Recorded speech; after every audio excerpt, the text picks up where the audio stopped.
brothers and sisters. Welcome back to the Vulnerability School podcast. Today we have got my love, RJ Walters. Drum roll, please. Hi everyone. And she's one of my besties ever. And today she came over and surprised me. I'm gonna cry. With a bouquet of flowers, and then she had this card on it, and I was like, "Oh, it's so cute! Thank you so much." And she's like, "Okay, you have to open the card." And then I forgot, and she kept walking away. And yeah, I was like, kept walking away. I kept forgetting. I was like, "Okay, it's cute. Like, I'll open the card." And so I opened it, and then it said, "Will you be my bridesmaid?" And she said yes. Yes. So. We're engaged. Exciting. Stay tuned. We're engaged. We're getting married. But I'm so excited. Me too. And she's literally engaged to the best guy ever. You're true soulmate. I am. But there's a huge story of how you got here, you know? It wasn't always this great. It was not. No. And so today we're going to dive in. Oh, I was going to say how we met. Oh, first time I ever saw her was in Lake Powell. I heard that our friend Carson was dating this hot girl named RJ. I saw her and I was like, that's me. She has a fat ass. And that's the first time I saw her. And then we actually met. We went on a trip to Arizona and we did mushrooms together. And we went to the Celestial Kingdom. And yeah, we did. We made a human battery. We had one hand in a cold pool and one hand in a hot tub. Yeah. So. And could just feel it coursing through our veins. So yeah. I don't really know how you not be best friends after that. It's true. We really experienced a lot that trip. Yeah, we did. And here we are. And here we are. Our friendship has just developed spilling and everything. developed and developed. Yeah, spilling all the tea. So I hope we learned something new about each other. Yes. Also, RJ is literally the best friend ever. Like the best friend ever. She probably knows more about me than probably anyone, actually. Aww. Like, because I can just be so vulnerable and honest with her and she doesn't judge me, even though she totally maybe does a little bit in her head, but not even in the slightest. She still loves me either way. She has unconditional love. Yeah. It's easy with you know? Well, thank you. I appreciate you. It is. And that's just kind of how I do friendships. It doesn't really make sense if you can't just show up completely as yourself. Because friendships are not an obligation. It's like one of the things in life that's not an obligation. You know, you don't have to do them. And so they should never feel like that. Like you should only opt into them if it's really benefiting you and you can just be, you know? Yeah. No, you're so good at that. I feel like you've helped me a lot with female friendships, honestly. Just feeling like I have someone that I actually can trust and is not judging me and is just so loving and it's not a competition. And so she's truly the best. But okay, there is like so much to RJ, so much. Okay. And we're going to get into all of it. And I feel like we should we are going to go over, she was in a very toxic relationship. And a marriage, and she got out of it, and then eating disorder, and then also grew up in the church, went on a mission, did all the things, diligent mission, and left the church. So just like, and now is in a really healthy relationship, which I think is pretty difficult. Like if you're in a super toxic relationship, to get into a safe relationship and feel like you're not bored, like to not be bored. Do you know what I mean? Absolutely. You have to not only find a different type of person, but you have to become a different person and have different taste, you know? Like you never deserve obviously being abused, but you can ask like, why did I let that happen? Why did I stay? What attracted me to somebody who would do something like that? And if you don't change that part of yourself, you're gonna date the same kind of people. Yeah. So I think a lot had to change for me to get there. And he wasn't my first guy. I didn't like hit a home run right out of the park. You know, after my divorce, I had a few in between, but true. But we got there. Okay, well, I want you to start from wherever you want to start. Eating disorder came first, actually. Okay. So I grew up dancing, and I was always more of like an athletic build, not like a ballerina build. And so I think the first time I felt like I was fat was literally 4th grade, which is so sad. It's that like I would feel so awful if I had a daughter that felt that way. Oh, yeah. But I never engaged in like disordered or like unsafe eating. So there was like the body dysmorphia and lack of confidence, but I didn't really do anything about it. Okay. And then I am graduating from high school and I knew I wasn't going to dance anymore. And that's the only way I knew how to exercise. So I just thought like, I'm going to get fat. Now everybody talked about the freshman 15 and I was really competitive and I was like, well, that's not going to be me. You know, I will lose 15 pounds, you know, if I have to.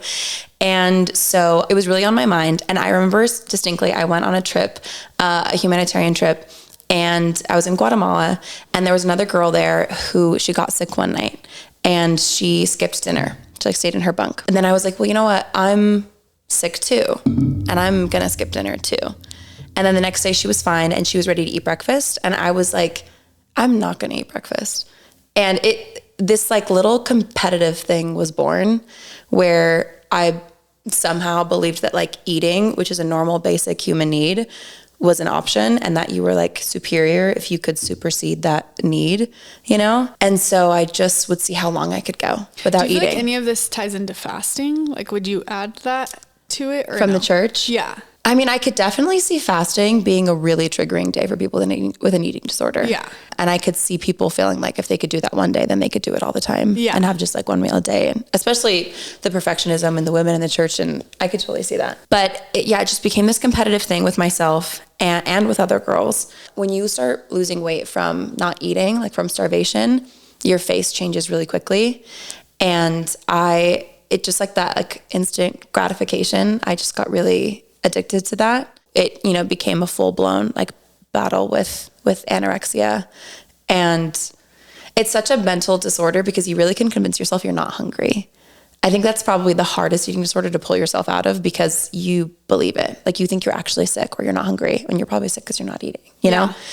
But yeah, I would weigh myself every day and see if I could lose a pound each day. I'd lower my calories every single day. I think at one point I was like averaging below 500 calories a day. And I remember even my Fitness Pal, I was entering all my stuff like very like scrupulously. Like I counted the calories in my gum. Like it was insane. And one time my Fitness Pal was like, this is not enough calories for your body size and your age. Like we're not logging this. Like it literally wouldn't let me complete the entry. There's anorexia. I go on my mission.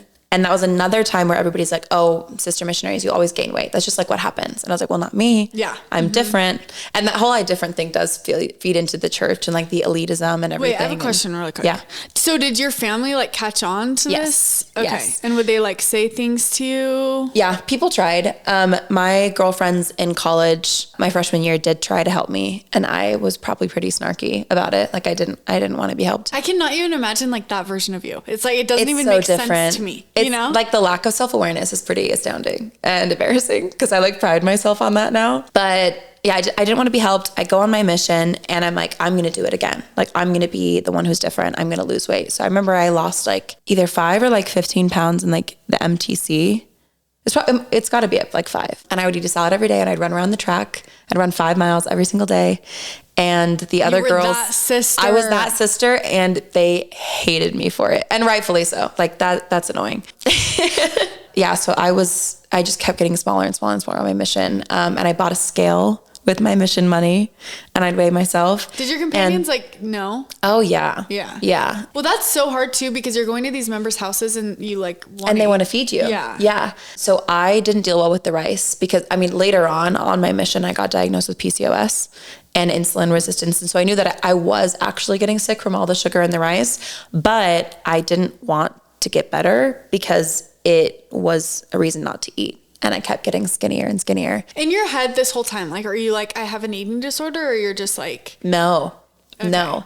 I thought that, I don't know. It was just like a little challenge and I wanted to feel confident in my body. Everybody wants to feel confident in their body. Everybody wants to feel beautiful. And I also felt like it wasn't unhealthy. Like I would always see girls, I'm honestly like just putting this together right now. I would always see girls smaller than me that were still healthy. And then people would tell me I'm, not big, but I'm like, but that's not true because there's girls that are smaller, as if somehow that made me not also small. And so I was like, I can be less than 100 pounds and I'll be fine. Yeah. Because other girls can do it. But like, I love this thing that I've heard on TikTok that said, if you can only eat 1,200 calories a day to maintain your body, that's not your body. And so it really, like my body hated that. That's not the way I'm built. And anyways, eventually a lot of girls got together, went to the mission president and told on me. And the mission president called me and was like, I hear you're getting really skinny. You have to eat. What's going on? So I had to start eating in front of people to get people off my back. So then I switched from anorexia to bulimia because you start gaining weight so quickly once your body realizes you're eating again. Like it's just clinging on to every single calorie. And I didn't know how to lose the weight because you can't like spend a lot of time exercising. You don't have a lot of control. And so I would make myself throw up. And that's the first time that I thought I have a problem, because there's no way to really justify forcing yourself to throw up. But recognizing the problem and feeling like I'd rather have a mental disorder than gain weight, I was fully okay with like that choice. No, it totally makes sense. It really does. Like, I feel like just the way that we grew up, like I can totally understand that. You know, in this time, I feel like when we were in high school and like growing up and everything, like my fitness pal was such a big thing. It was such a big thing. You'd scan everything. Calories, like everybody was counting calories. Like it was just such a big thing that like that would totally like add so much to this. Yeah.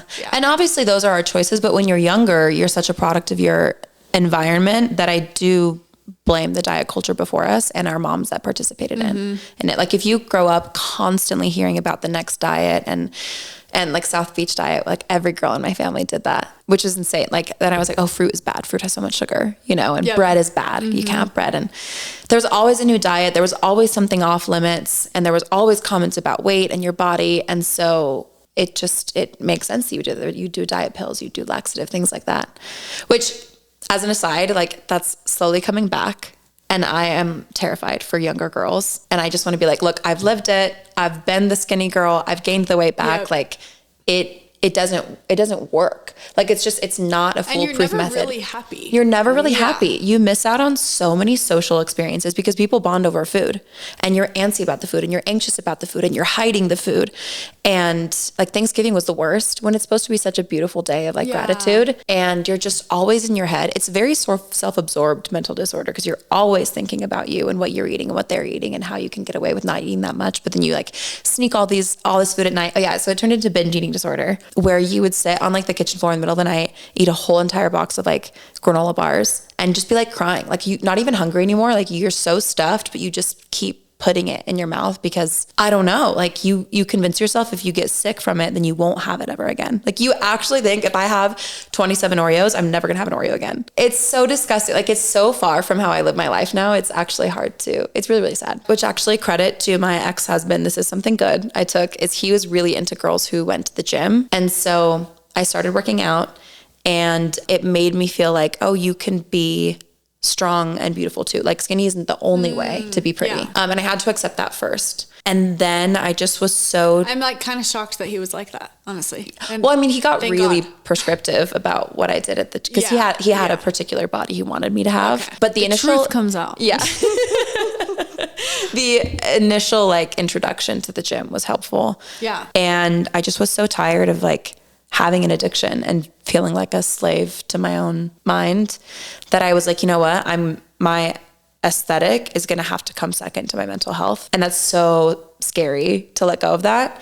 But I just decided I'm going to Wait, when was this? Was this in your marriage? I would say a little bit before, maybe 6 months or so before. Cause I remember Halloween 2018 was the last time that I engaged in disordered eating. So it was probably about a year before that. Wow. And it's really like an addiction. It is. Like you had to like kick on a full addiction. Yeah. Yeah. It's all you think about. And it's everywhere. It's food. Mm-hmm. Yeah, that's so hard. Mm-hmm. Wait, so this whole time, did you ever, before like this realization when you're married, did you ever go to therapy for this? I never went to therapy for my eating disorder. Okay. I've been for other things, but this one I navigated on my own. Therapy is amazing and I've gone to for other things, but I'm impressed with myself that I like pulled myself out of this one. Yeah, that's so crazy. So yeah, I just was like, I want to feel peaceful and I want my head to be quiet. I don't want to be obsessed with this. And so I had to accept that like this is going to be a long route. There's no short fix to your body and your relationship with your body. And so my aesthetic's going to have to come second. I'm going to work on my mental health. And I had a friend growing up who also had a really bad eating disorder, and she loaned me this book and it's called Intuitive Eating, and it changed my life. You basically commit to never dieting ever again, and you allow yourself to eat whatever you want when you want it. So first you do gain weight because you're not connected to your body anymore. Was that so hard for you? It was so hard. Wait, sorry. Yeah. This is why you're married? This is when you got the book? I'm sorry. This was, I'm dating my ex-husband, but we weren't married yet. You have to keep a food journal because you really don't know what you like and what you don't like anymore. And it's trying to reattach you to like, your body's so smart. So your mind would kind of make up these stories about different foods, right? Yeah. Like, oh, I don't I don't like bread. I don't actually need any type of grain in my house. It's so sad. It makes me want to cry. It's so I know, because sad. I'm so snacky now. I love food now. And I feel like I've heard, like, I know so many people that have had eating disorders or have one, but like, I don't really know what goes on in their brain. Every single thought, everything you think about, every activity you go to, like every event, it's just constantly on your mind. Always. And if you're not worried about the food, you're like worried about your body. Like, oh, but how do I look? And then like the thought of like, you're actually never satisfied with how you look. You never are, right? Were you ever? No, you would genuinely think I have more to lose, you know? Yeah. I was pretty excited when like my thighs stopped touching and my stomach concaved into itself, you know, but it's fleeting because you see how much more you can do. And like when you were going on your mission, they just like let you, like, did they express concern about that? No one did. Yeah. Okay. Interesting. Yeah. I don't think that it presented itself as strongly. Yeah. On my mission. And I also just don't think that's like taken seriously by the men who are deciding if you go on a mission or not. They want you to be skinny. Yeah. Yeah. Literally. Yeah. Okay. Yeah. Makes sense. Yeah. So yeah, I kept a food journal and I would write down like the foods that I enjoyed and the foods that I didn't and how I felt, and nothing had to. From this book. From this book. Intuitive Eating. Yes. Okay. So the rule was no diets literally ever again.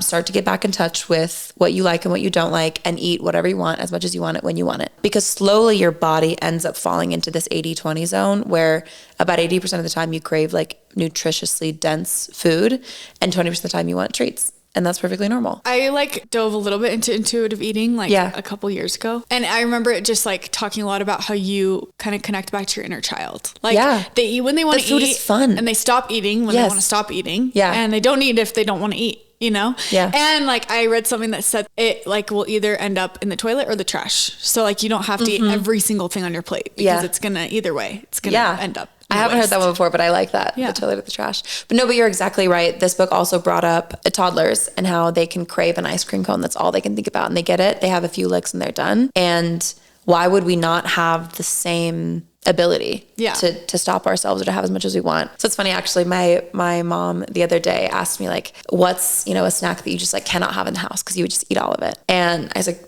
I don't eat like that.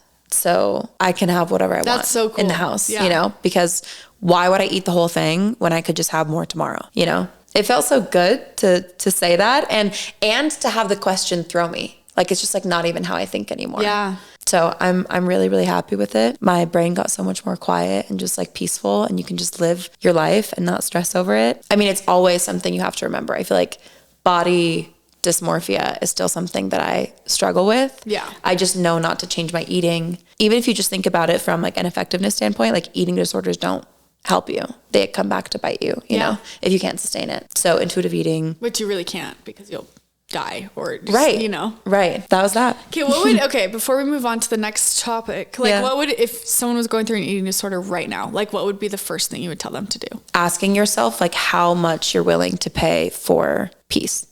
Because you're not peaceful if you have an eating disorder. There's nothing somebody else can really do to help you until your mental health is your priority over everything. Like you have to hit that breaking point. You're like, I want to be happy. And you also, actually, this is the first thing. You also have to believe that it even exists. So I guess I would tell them, like, I legitimately live a life where I do not think about food. I'm not obsessed with it. I eat what I want when I want it. I have a happy relationship with food. I can put something down if I don't want it anymore. I'm not addicted to it. And like that actually exists, because I wouldn't have believed if somebody told me that I could have that kind of mental clarity. So I would say that it exists and then ask if they want it, because until they want it, they're not really going to change their behaviors. Mm-hmm. Oh, that's so hard. Have you ever dealt with anything like that? I remember in high school, I would like run 5 miles to Vasa, and then I would do a HIIT class, and then I would run 5 miles home. Dude, the cardio.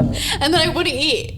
And then the next day I would like binge eat. Yeah. You know? But I was like, oh, I'm not eating anything. But really, I needed to eat so much. Like, it's just so crazy that when you realize that like you can actually lose weight by like nourishing your body in the way it needs to be nourished. Yes. Like, it's so crazy. It is. And because we were not raised that way at all. Like, that concept did not exist, you know? Mm-mm. Like, I remember like watching my mom when I was little, like grab her stomach and be like, I can never get rid of this. It will never go away. And like that is etched into my brain. And then I remember in junior high, this guy, like we were cuddling and he like put his hand on my stomach and he said like, oh, you're getting a little fluffy or something. Yeah. And I was literally so skinny, like so skinny. And like that totally affected me. God forbid you have a uterus. I know, literally, literally. Oh my gosh. Yeah, it's wild. It's so sad. But yeah, it's almost comical that we think our bodies can do all these incredible things except tell us what to eat and when to eat it. You know, it's so true. Animals can do that and we're supposed to be the smartest. Yeah. So why couldn't we do that? Yeah. And if you think about like the energy in your body too, and the relationship between your body and your mind, I feel like it is so strong, and your body also knows when you're taking care of yourself because it like relaxes. So I got a lot better while I was married, but the most physical transformation I saw was right after I got divorced, because I realized how much stress my body was holding on to. Do you feel like too, like your eating disorder almost distracted from what was going on in your marriage? Did you ever feel like that? Like it was almost like... Yeah, it could have. I think because I was already recovering from it when I got married, I think my eating disorder was distracting me from my mission for sure. Okay. And I think that that's not an uncommon issue on a mission because there's nothing you can control. Yeah. And so it just feels like this thing that's yours. Totally makes sense. So I think it distracted me from that. But my ex-husband didn't like believe that I had an eating disorder. So wow, crazy thing to not believe. Yeah. Like, oh, that's not real, you know? So like I said, he would start to get really prescriptive about like what I'm working out, when I'm working out, how long I'm working it out. Like he didn't believe? Like, I don't understand. Yeah. So maybe I would like complain about my body one day, and he's like, well, maybe if you didn't like sit on the couch all day eating chips, like maybe you should try like a diet. Like I know a lot of people who work out like to like do macros and like follow a diet. And I was like, okay, you realize I can't go on a diet. Like I don't want to go on a diet. That crosses my eating disorder boundaries. And he just didn't think that like that was a real thing. He could not be more different from Carson. Oh my gosh. I know. Like conversely, I started this new workout program a few months ago, and I bought one of those measuring tapes that you can measure your body with. And I showed it to Carson, and he was like, this is so amazing that you're in a place where you can like comfortably do that. That's so cool that you've come to this place where that wouldn't be triggering. Yeah. Because I had told him it wouldn't be. It's not like he's like trying to promote me to get smaller or anything. He just fully understands what I've been through and that I've avoided anything like that. I've avoided tracking anything. Yeah. And he knows I would only do it if I felt like I'm in a healthy spot and I can use it to be like motivating and not destructive. So that's huge just completely too. different. That's really cool. Okay, let's dive into your marriage. Okay. I want to know from like the beginning how you met, how you felt about everything, and then like, the whole thing. Yeah.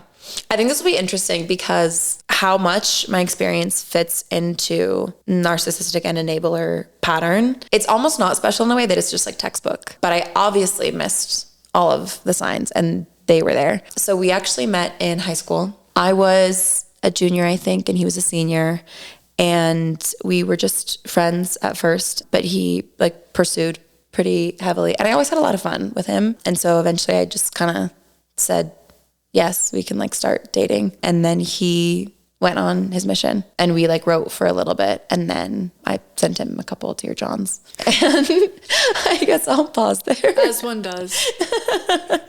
Yeah. And just kind of did our own thing. And I dated somebody else senior year of high school. I did my freshman like semester of college. And then I went on a mission. And he came home while I was still out. And he started like visiting my mom and would just like randomly send me a bunch of pictures of us together.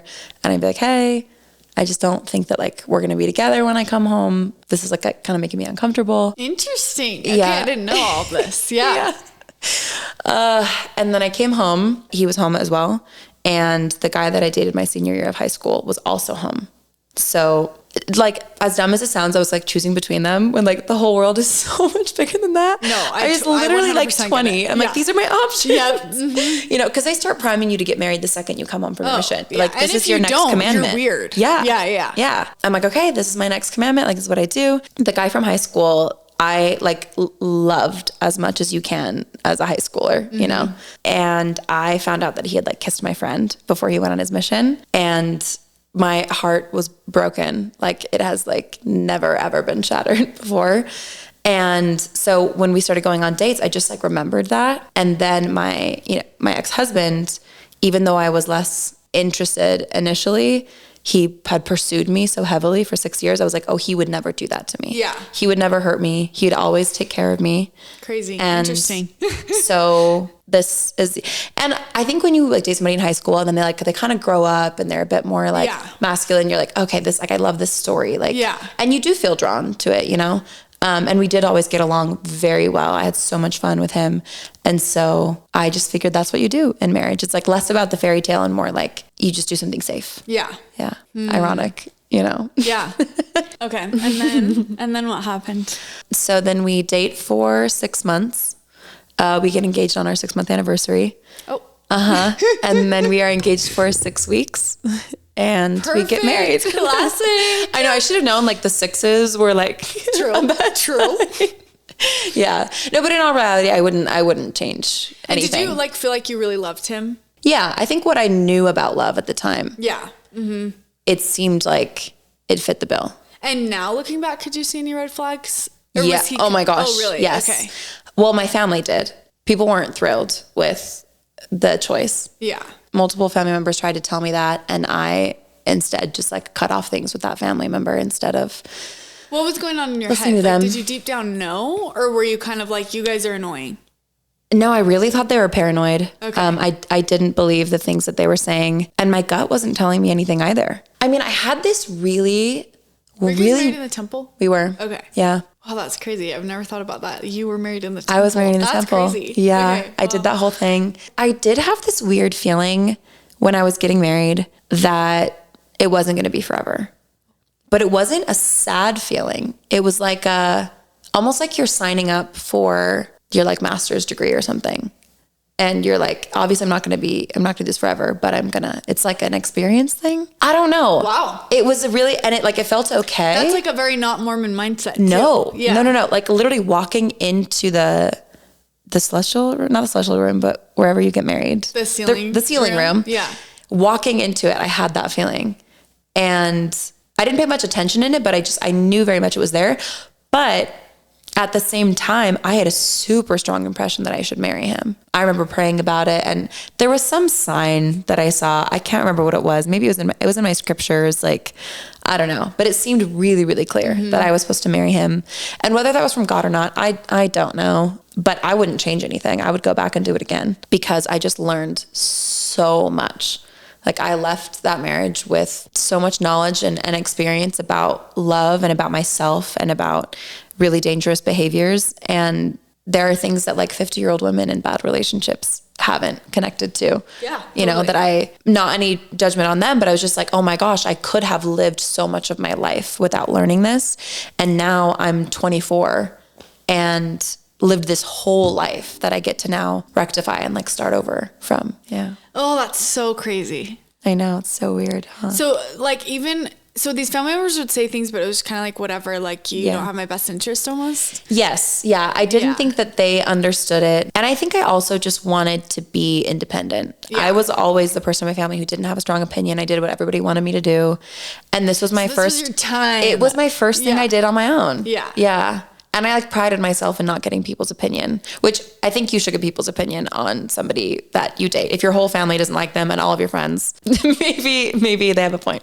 Yeah. But yeah, I think it was an independence thing. And also you just don't think that, I don't know if you felt this when you were in the church, but like, you don't think that marriage is like that serious. Like on the one hand, it is the most important thing you can do because it gets you into the celestial kingdom. But the who it is so much less important than what it is. Yeah, like you get married. It's like, that's the goal. And you deal with it. It's not like it is like find this person, but but it's like, it's way more focused. Honestly, like I do feel your point so heavily that like, it's like, no, get married, like, and less on like, find the person that you're actually compatible with and that you actually want to do life with. It's like, I mean, I was engaged and that's what it was. Yeah. Like, it was like, oh, we like each other and we both like the church, so we're going to get married. Like, that's literally how it was. Literally, yeah. You're a returned missionary. We're going to go to church together. You're going to be a priesthood holder. So we're good to go. Bonus if you're attracted to them. Yeah. Mm-hmm. I don't think all these ladies in the church are attracted to their husbands. No, totally. Yeah. But. Did he like completely change once you guys got married? Yes. He did? Like literally. Honeymoon. Like What were like the biggest things, like you look back now? Well, what were the red flags you noticed when you were dating? Yeah. So and also like any commentary I have on exes is about like that time and my experience with them. I have no idea what they're like now. Yeah, and like totally. Ideally a different person. And this is what it was like when I was with them. He would lie about really dumb things. Being on sports teams he wasn't on, getting into colleges he didn't get into. He would like get me treats, or somebody else would get me a present and he would give it to me as if he did. So really small things that my family caught on to that felt very like benign to me. And just like peacocking. Like everybody wants to look more impressive when they're dating somebody. So I just looked at it like that. And I'm trying to think of other red flags. I mean, I think if somebody pursues you that much, I actually don't think it's a green flag. Yeah. I love a forward man, but if you've said no multiple times, someone should have enough self-respect to go a different direction. Yeah. And so when you're more of a conquest than like a partner, it shouldn't feel good. So I don't want a partner to be obsessed with me. That's not healthy. Yeah. You know? Yeah. And that's interesting because once he did get you and he did marry you and then he changed. Yes. Yeah. So from what I've read, if it follows the textbook, you know, narcissistic cycle, you identify your subject and you want somebody who has qualities you maybe don't feel in yourself. And so I was this confident, capable, very bright, bubbly person, and he wanted that. And so I don't know how much of us getting along really well was his real personality or him mirroring me. I don't have a reason to think it's one or the other, but I know that that's like a common step. You mirror their personality. You make it feel like you are ridiculously compatible. Like fate has brought you together, you know? Yep. And then you secure the match. And then you start this devalue and discard cycle, which I felt exactly like on our honeymoon, where they try to convince you that you are not worth much of anything. Like you're very small and you're not a good partner and you're not worth like love and care and you don't deserve a good relationship, because since they feel so insecure, they want you to feel even more so that you never leave them, and they just slowly start discarding you. It's a gut-wrenching, soul-ripping cycle, especially when you've partnered with somebody because you think they're going to take care of you. Yeah. You just become a completely different version of yourself. I don't even know if you would recognize me when I was like in that space. Even like every past version of you, I'm like, I can't even imagine. Like it actually shocks me. Like I've evolved you just said you got married in the temple and I'm like, RJ got married in the temple. I'm like, what? I know. Because I never knew like any of these versions of you, you know? Yeah. So it's so interesting. I know you didn't meet them. I love her. I take, you know, care of her, and I think she's doing her best. You know, she really thought she was doing what was right. And you fall in love in the way that you understand love. Like I felt extreme commitment and devotion. Yeah. I mean, we can walk through the signs, but I think the first thing on my honeymoon, and this might it'll sound small, but I think if somebody's gone through something like this before, they'll be like, oh yeah, that would really mess me up. We really connected over dancing. We loved dancing together. We had like a choreographed dance at our wedding. Cute. And it was just kind of our thing. And then we go on our honeymoon, and there's a dance party happening on the cruise ship. And I grew up dancing, so I was really, really missing it at that point. Like my body just like my whole soul feels like fed by dancing, even if it's just a party. And so I'm looking at the party, I'm like, I really, really want to go. And it's a dress-up party, you're supposed to wear white. And he was like, oh no, I don't want to do that. I don't dance. And I was like, wait, what? Who? Come again? Like, you don't dance? He's like, no, that's so, yeah. He's like, no, I'm not doing that. There's no way I'm going on that floor with you. So you know what's really sad, Jenna, is I also obviously had a lot of inappropriate ideas about sex. Yeah. Inappropriate meaning like misguided. Yes, totally. And so I like bartered it. And I was like, well, you can have sex if you go to the party with me on our freaking honeymoon. Yeah. So we do. And I get dressed up. And he was like, no, I'm not doing that. And I was so distraught that we walked over to the party and we stood on like the balcony above it. And he made me just watch the party because he wouldn't go down with me. And I just... This makes me want to cry. I just started like weeping. And I was like, I feel so horrible right now. And then you feel crazy because it's such a small thing. Yeah. That, like, you shouldn't care that much, you know? Like, oh, he just doesn't want to dance. It's whatever. But really, it's like a way deeper thing because that's how you guys connected. Yes, it's how we connected. And I was really emotional about it, which probably didn't make sense to him. It didn't really make sense to me at the time, but something just felt so wrong. And I think that night I like went out on the balcony in the middle of the night and you're looking at the waves and like, I don't know, something hit me. I'm just like, what is this? It wasn't like what did I just do? I don't want to be married anymore, but it's just like, something's just really wrong. This feels really weird. He came out and like really disgruntled. He was just like, like, get back in bed. And he's like, well, like, what am I supposed to do? Like, worry about you like killing yourself? And like something in me, I think just like kind of like shut down from that point on, it was like, your emotions are not safe here.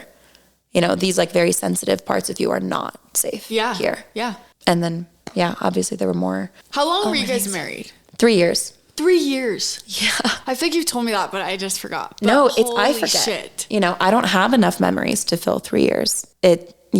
So then from there, was he a completely different person? Like, or did you see glimpses again of who he was when you guys dated? Yeah. Okay. Yeah. See, that's the hard thing about toxic relationships is that there is good. There is good. And so then when there's good, you almost forget, you force yourself to forget about the bad, but the bad is so much more heavy and prevalent than the good, but you like just switch it. Oh yeah. I mean, if your memory is like a point system, the good is worth like 80 points and the bad is worth like 20. Yeah. You just don't weigh them equally. And then it's so confusing because you see them with other people and they're not that person. Yes. And so then you're like, no, they're a good person. Then you and other people yourself, love them. And then you convince yourself something's wrong with you. And the reason that they're acting this way is because you're doing something. Yes. Because something's wrong with you. You're bringing out the worst You're bringing out the worst in them, or your expectations are unrealistic. And this is just life. And like, you've made them so upset. Your personality and your needs are so upsetting and so aggravating that they have to be this way. And you believe it.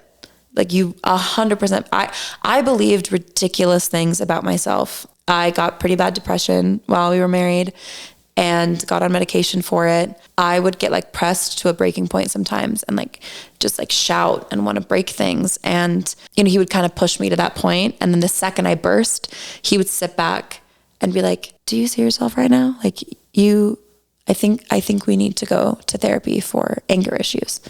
And I have a recording of me talking with him and I'm literally crying and I'm like, I know I have anger management issues, but like, please, like, if you could just like do this, like, things for me. It's great. My voice was so much higher too. It's like really shaky and I had a stutter and it was really high. And like, obviously all these things are the things that I remember most now. Yeah. There's good mixed in here. Like, I would post all these really happy things with him. We had a lot of amazing memories. I loved his family. Would you tell anyone? Like, did you tell anyone about the honeymoon thing or no? No one.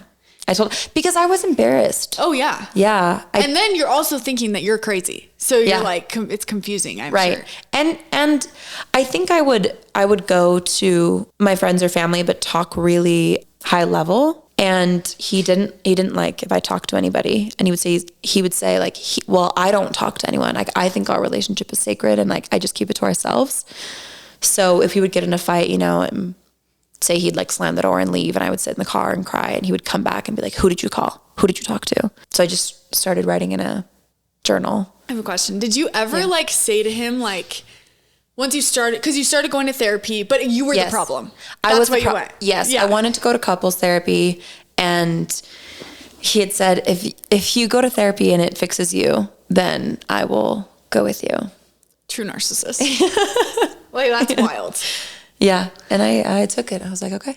Then in therapy, you started realizing you didn't know he was a narcissist before this. Did you even really understand what that was? No, I didn't understand what that was. And I wouldn't have put him in that category because, like I said, there were good things and he had friends and family. I loved his family, like miss his mom to this day, I would have felt guilty too as a wife, like putting that diagnosis, that like negative label on my partner. Yeah. So I really wasn't comfortable saying that that's what it was until I had left. And then in therapy, like, then did she say that to you? Like, he's a narcissist? Yeah. I've had multiple therapists think that it very much fits that bill, maybe borderline sociopath. But like, again, I can't. I can't diagnose anybody, but like my experience lived very, very true to how that typically goes. Did you ever like explain to him like, hey, like this is kind of what I'm learning in therapy? Like, and what did he say? Yeah. Would he ever be like empathetic and be like,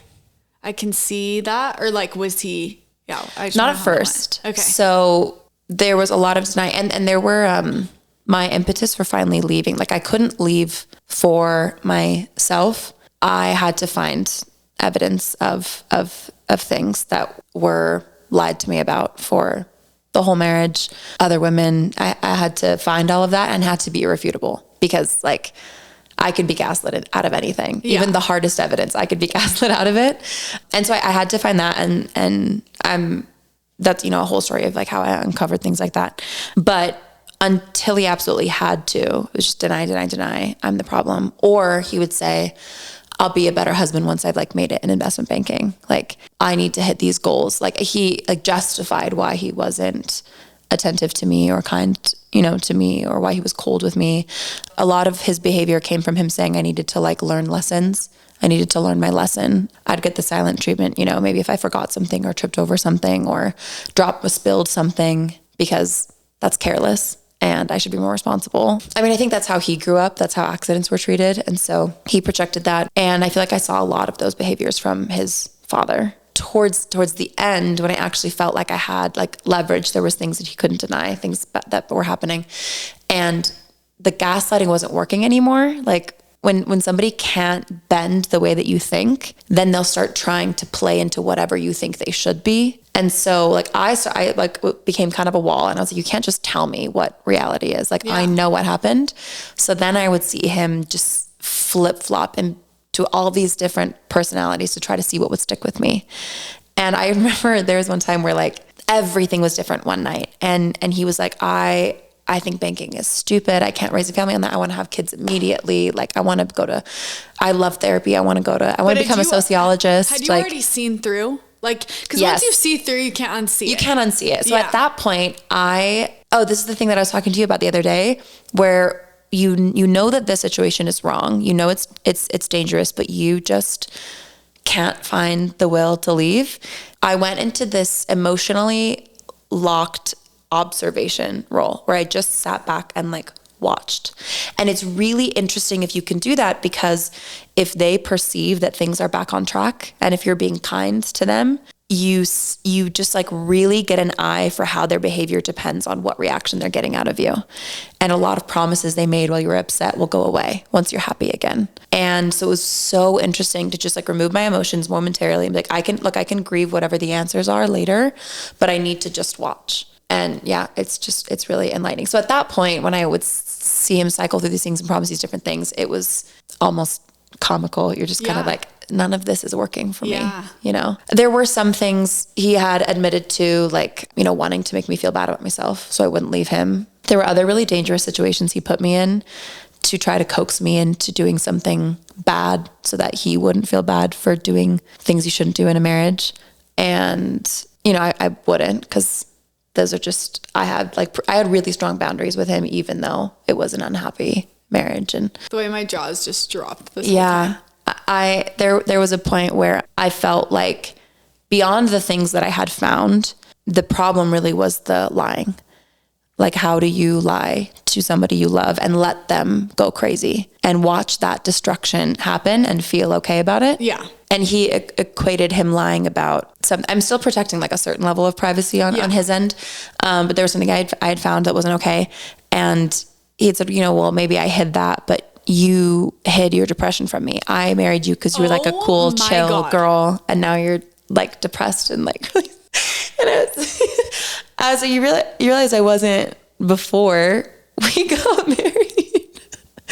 Yeah. See, and this is the thing about narcissists, is that the math doesn't math, but because they say it, it somehow just works. Yeah. It just goes. No, like they fully said it with his chest. They can say 2 + 2 is 5. And if you're like, no, it's 4, they're like, no, it's 5. Like you literally cannot say anything because they just convince you that it's so normal to treat you that way or have that behavior that you start thinking you're crazy. Yeah. Yeah. Oh, you do. And it worked. And then there's the whole, submissive role that you get from the church. And plays into things and how long you endure things.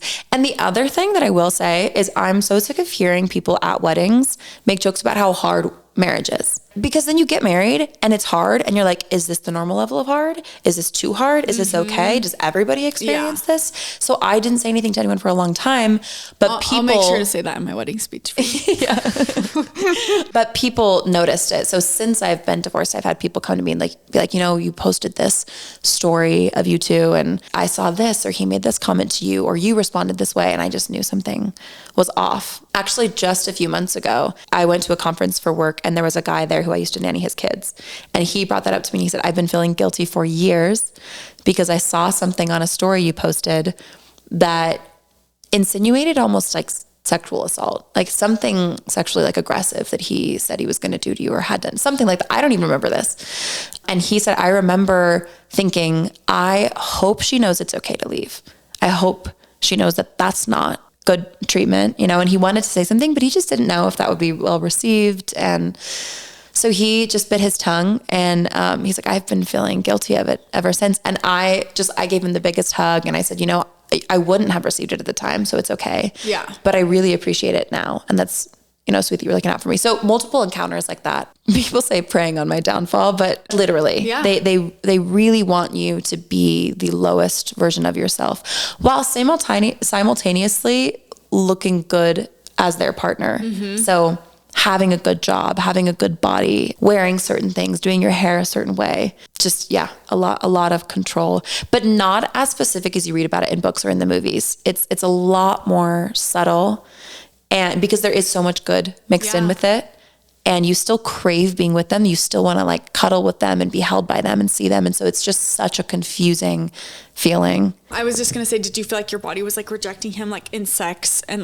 different things? Your body, your nervous system felt unsafe. Yes. And no, I think my nervous system felt very unsafe with him, but I wasn't in tune with my nervous system. Yeah. So I would just override it. Be like, no, but this is what, kind of similar to the eating disorder where you're like, I know that this is messy, but I'd rather be in this than be okay. Yep. At a certain point, you come to a point where you're like, no, I'd rather be okay than in this, but you choose the danger, you choose the unsafe environment, you choose the toxicity for a while. Maybe because you don't think you'll ever be okay. You really wonder, is the grass actually greener? And a part of you, I wonder if you felt like you weren't worthy of something absolutely better. Especially if you brought you down so low. Yeah. That at that point you're just this is the best that I could get. Yes, definitely. So did you ever what were I'm sure you had a lot of breaking points. Yeah. But I want to hear about some of them.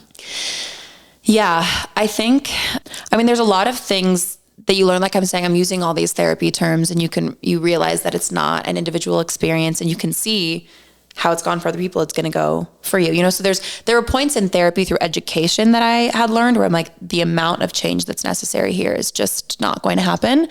But all of that gets stuck kind of into but I don't know. I can't ever say that that's actually what he's going through or why he's doing the things that he's doing. And that I don't know can keep you in a place of limbo for a long time. And so I had to resort to well, what do I know about my experience with him? Why am I only relying on the labels that I can put on him and psychoanalyzing him when I have for sure truth in my body right now? Mm-hmm. And I kept coming back to am I safe in this relationship? Because somebody doesn't have to be a horrible person. They just need to be unsafe for you. I had gotten to the lowest point you can ever get in your life. I was really unwell one night, and instead of attending, to my emotions, he worked on his computer and said that I should just go on a walk. And I even I had a knife, and this might be a trigger. I had a knife in my hand and I was really freaking out. And because you just want it to stop at some point. You really don't see a way out. And he told me I should just go on a walk outside and cool off. And it's 10 at night. So it wasn't safe. And I'm out on my walk. And I looked down on my phone and a friend had known that I was going through a rough time. And she checked in on me. And I see a text from me to her that says, I'm fine, thanks. So he had texted her for me. I think my iPad was at the house or something. So that people wouldn't check on me. And I came home And I went to my room and I wrote in my journal, because I couldn't call anybody. That wasn't allowed. And I essentially wrote like a suicide, all the reasons that I shouldn't be here, all the people that would be better off if I wasn't here. And I think I was going through like a church separation too. And so I just felt like, this is going to disappoint my family. I haven't been a good friend because I'm in this relationship. Like, he obviously doesn't want me here. So like, it really is just better. Mm-hmm. And he came in and he was like, what are you writing down? You know, he wanted to make sure I wasn't writing down anything bad about him. And I watched him read it. Like, I watched my ex-husband read my suicide note, and he just asked me to leave the room so that he could go to sleep. Just didn't take any of it seriously. And so I went to the other room and choked myself until I passed out. And I came to, and he was just soundly asleep in the other room. And the fact that he could actually fall asleep, that's like blows my mind. Yes, that I think that was the biggest moment where I was like, I could have been dead. He's so emotionally disconnected to my well-being. That would trigger me if it was a stranger. I would stay up all night with someone I don't know. Yeah. And so then the question wasn't, well, what if he changes? It became, how long do I think it could take for someone to go from where he is to a partner that I need? And do I have that much time? And I was like, I don't. I already got to that point. I'm not safe. I might, if he doesn't harm me, I might harm me. And isn't it crazy? This makes me so emotional, but that you can get to the point of like, either stay in this relationship or be miserable or just kill myself. You know, like there's no other option. Right. You forget that you could be alone and be happy and better off. I just, had completely omitted that option. So So did you still stay in that relationship after that? Like you woke up the next morning and then like, I stayed. Okay. Yeah. I was still there, but I thought about that night. Yeah, I'm sure we talked about it the next day. And I said, you know, how do I know you care about me if I could have been dead and you were just fast asleep? And I don't want to misrepresent him. I can't fully remember his reaction. I don't remember it being too sympathetic, but it could have been. I can't quite remember. Because I stayed. So I think he probably just thought I was being dramatic. And if I had ever had those feelings before as a kid, people would also tell me I was being dramatic and attention seeking. So even now when I tell the story, I'm like, there's this thing in my head that's like, you're lying. You're lying. It wasn't like you made it up. You didn't actually want to die. Like you, and it's so hard to suppress that. Just be like, no, I lived that. That was my real experience. And like you choking yourself. Like you probably thought in your head, like I could actually die doing this. Right? Yeah. Like it wasn't like, oh, I'm just going to pass out. Yeah. I didn't realize it. Yeah. So I think besides everything you can find out about them and things they may have done to you, and you can therapize them, you know, to the nth degree. But if you just rely on your own experience and you realize you're unsafe, that's enough. And even though I didn't think that I was worth better treatment, I knew that my future kids were. And I never, ever, ever wanted to have to tell a daughter of mine to aim higher than her father. Oh, it makes you cry. Like I cannot imagine doing that, or having a daughter come home to me and say that her boyfriend like pressured her into sex and didn't believe her when she said no, or lied to her, or was speaking to other women. And I was like, I know how that feels. And she asked me what I did, and I said nothing. You know, I couldn't. Yeah. I just couldn't do that. So I got out.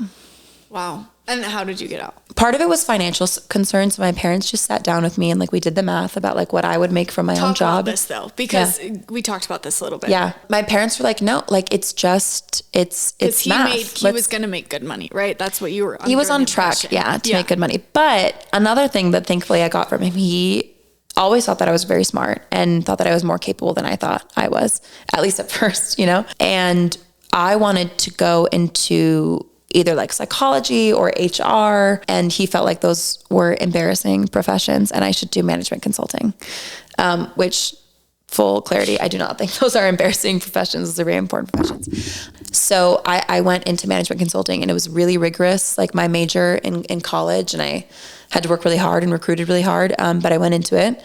And so luckily I had a job lined up already when I was leaving the marriage, and I knew that I was going to make enough to support me. And even if like I had like a kid or two, like I could support them.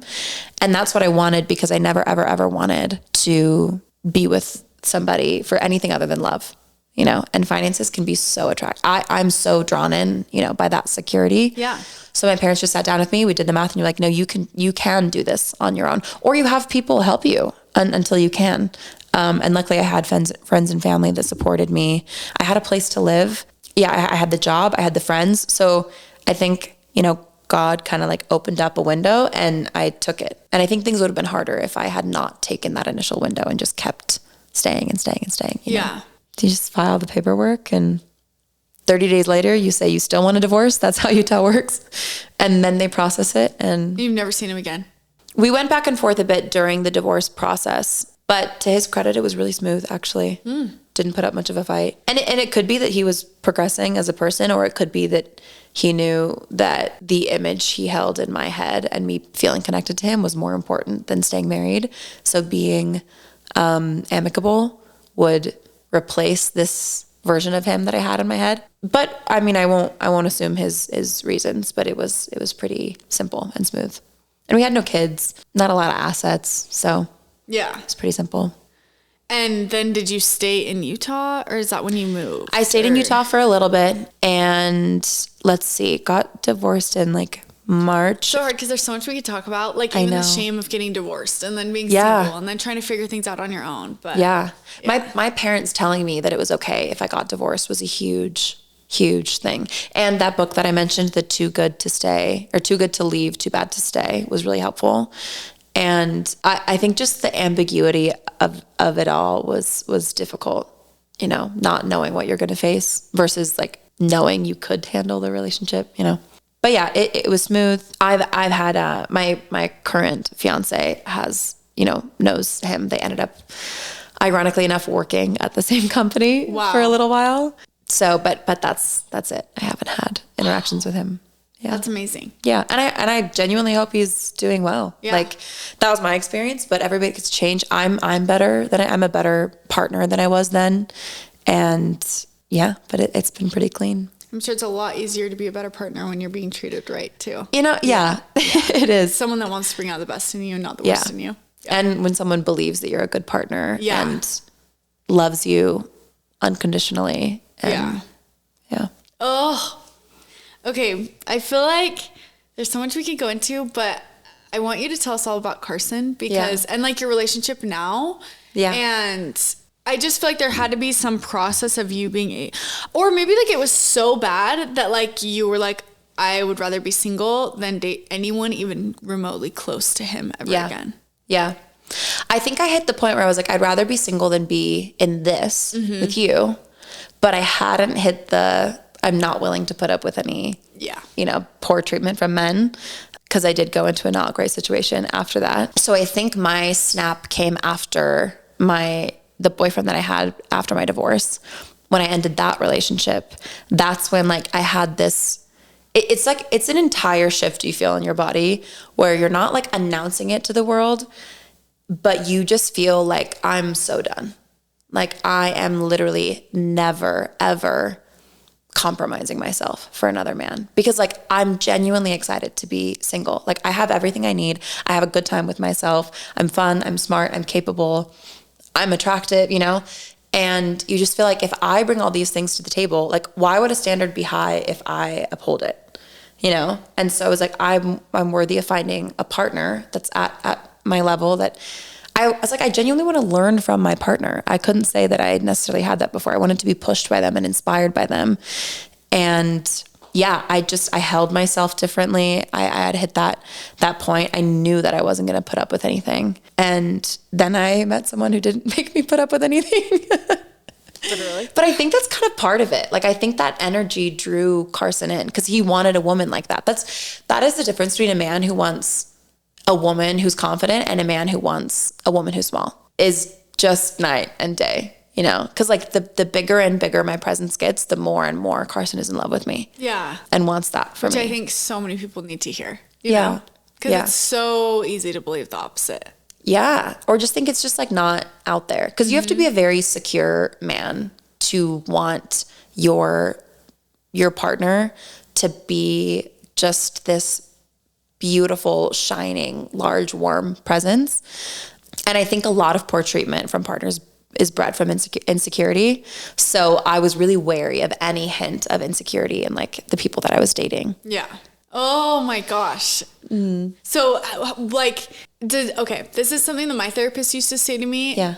When I got out of a toxic relationship, she would say to me, like, you need to date beige guys. Like not colorful, out there, crazy, flirting with everyone guys. Like you need a guy that feels a little bit boring. Okay, interesting. Like, did you ever feel that with Carson? Like, this isn't so toxic. There's like the highs and the lows. It's just not there. Like, did it feel like, did you have to adjust to that a little bit? Yeah, I did. And I had a therapist mention something similar. I like how your therapist put it, like, you know, a beige flag, a beige guy.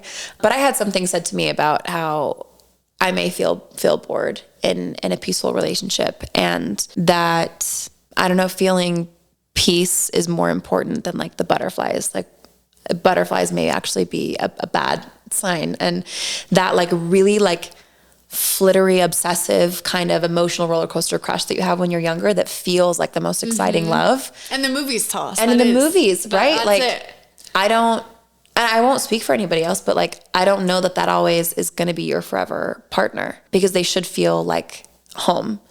And Carson did. Like the second that I had met him, but I was still dating somebody else. So like, I didn't like really know him that well. I just knew who he was. I had met him at the charity event that he puts on every year. I went and volunteered.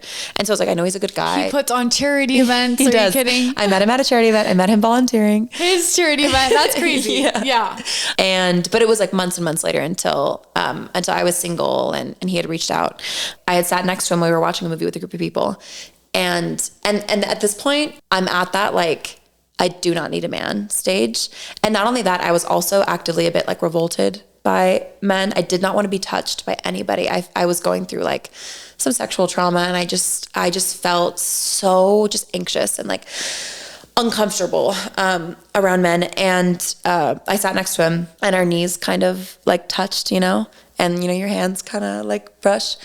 And I felt so comfortable. Like I felt like I was at like my favorite spot on the couch when you come home from vacation and you pull over your favorite blanket. Aww. And I was like, what? I don't know this man. Like what? I don't understand this. Making me cry.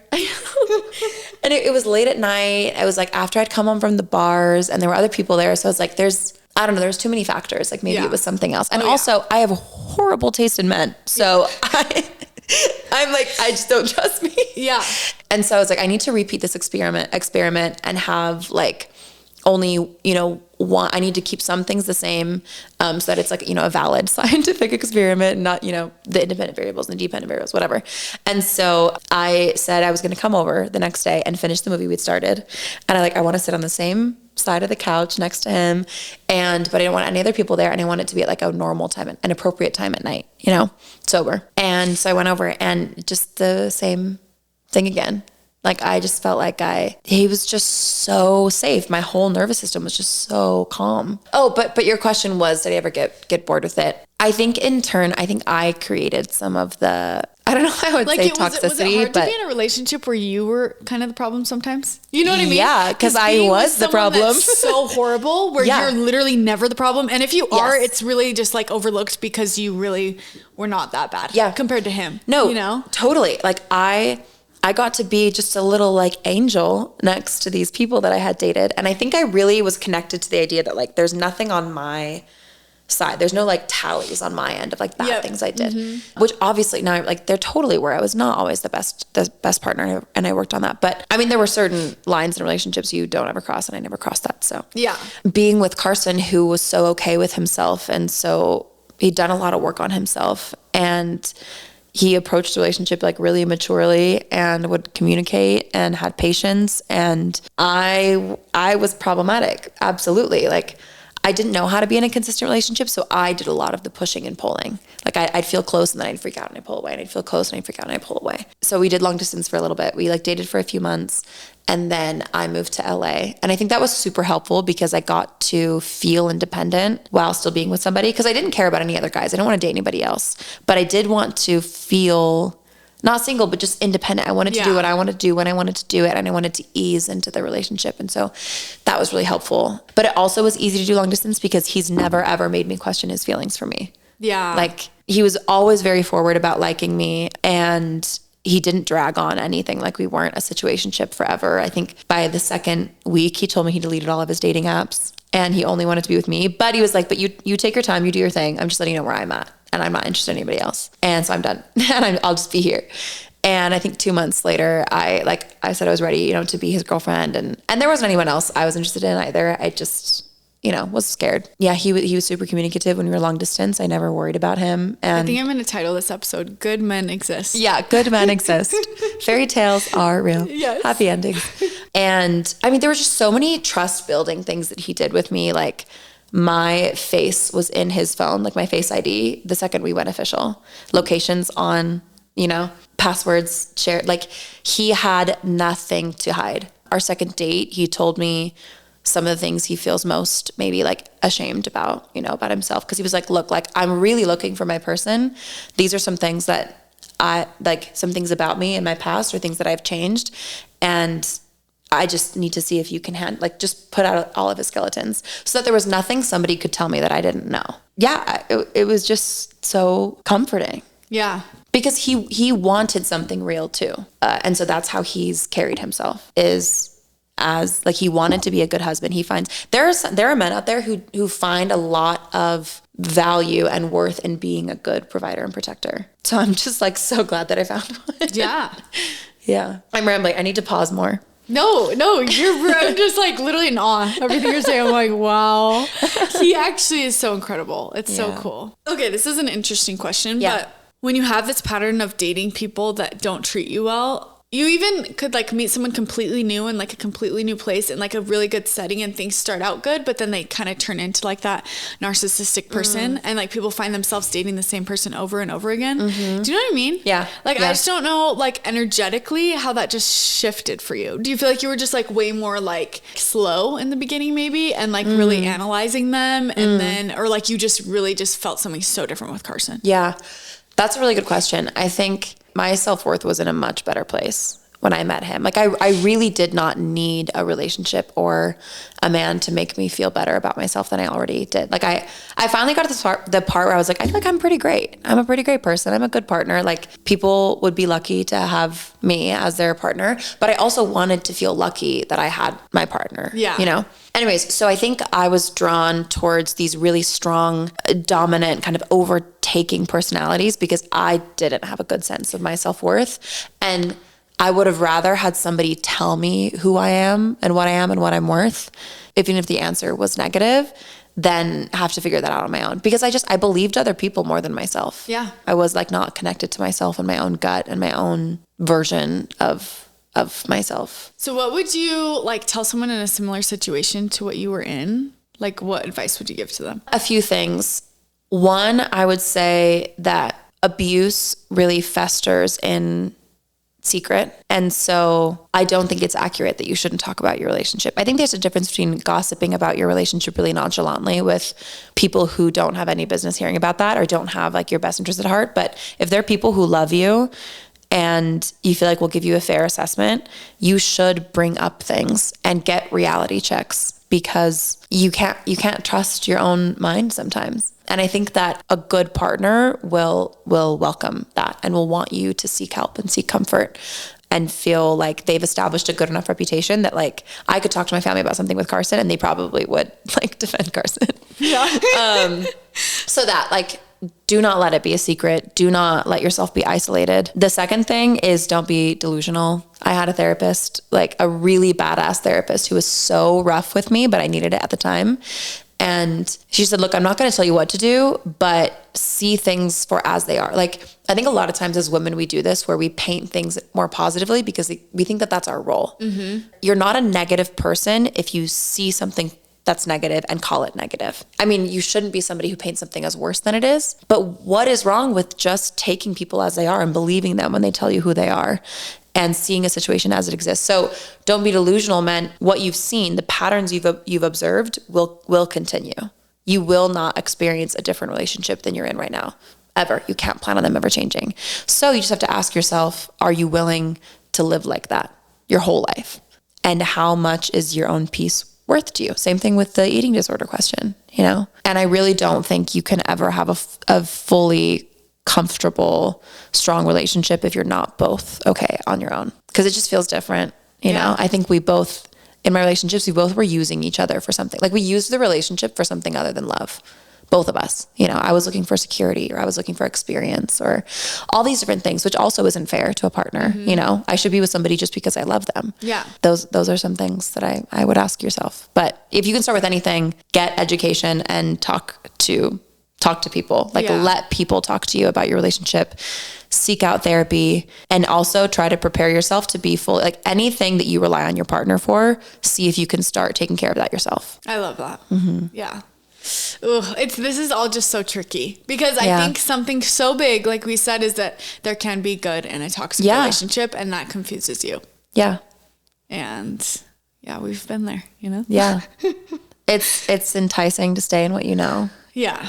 But there's so much hope. Like just seeing you, I'm just like, hope. Can you imagine if you stayed in that? Like that's wild to think about. It would be just so incredibly sad. I'd join like the millions and millions of people who are in a marriage simply because you should be, and it's easier, and being married somehow says more about them than how they are, than their marriage, you know? But yeah, I mean, the whole weekend when I was getting engaged, I just felt so unbelievably lucky. And obviously I credit myself with some of my like transformation. Like I worked hard and it evolved and whatever, but like I did get lucky in it. Like I had friends around me, I had family around me. I could afford a therapist, and I could, you know, go out and take care of myself. And like a lot of people reach that stage where they're okay on their own, and they have self-respect and they have good standards, and they still don't find a partner. Like it doesn't automatically come for everybody.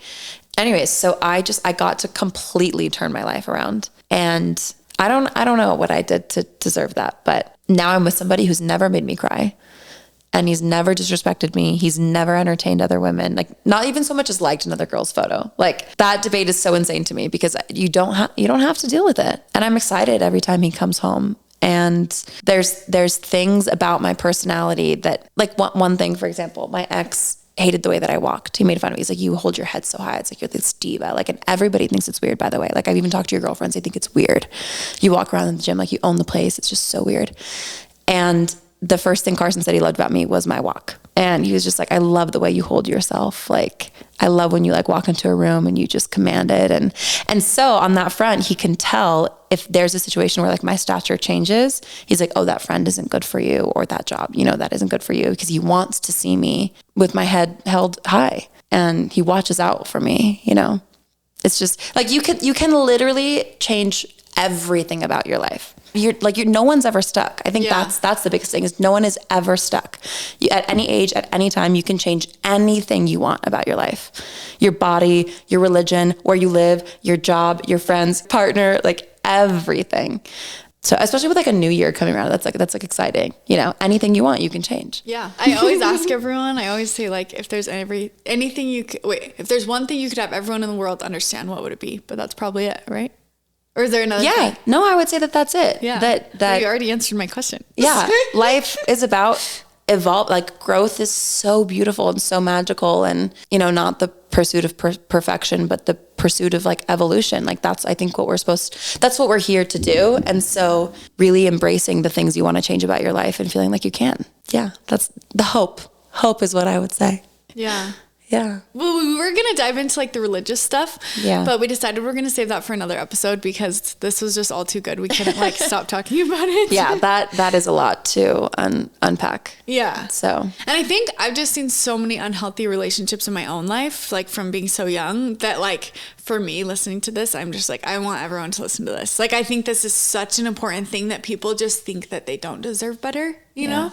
And it's so sad. Like, it's so sad that people think that. But then like watching you, it's so cool because it's like she was in such a shitty circumstance and she took power over her own life and then she transformed it, you know? So, I just respect you so much. And that you can do that. Like, I don't want anything to ever feel like I'm grouping up men and labeling them and sorting them and pitting them against each other. Like there were like specificities that we both talked about that I saw in a partner, but it's more like I experienced that then because of who I was then and what I let into my life. Yeah. And I'm experiencing this now because of who I am now and what I let into my life. Yeah.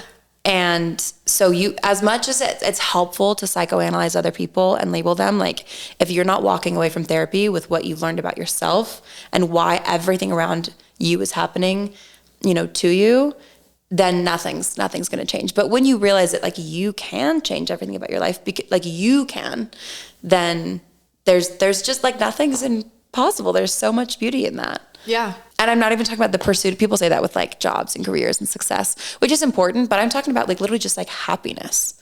I asked somebody the other day, like, oh, like, how are you doing? Like, are you happy?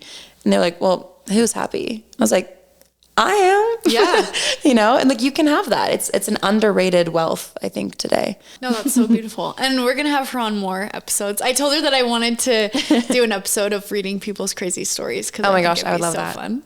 I would love that. Yeah. Because, I'm also fun. Like, we also laugh and have a good time. And literally all of her thoughts. Like, I talk to her, and whenever I talk to her, I get so much insight. I'm just like, oh my gosh.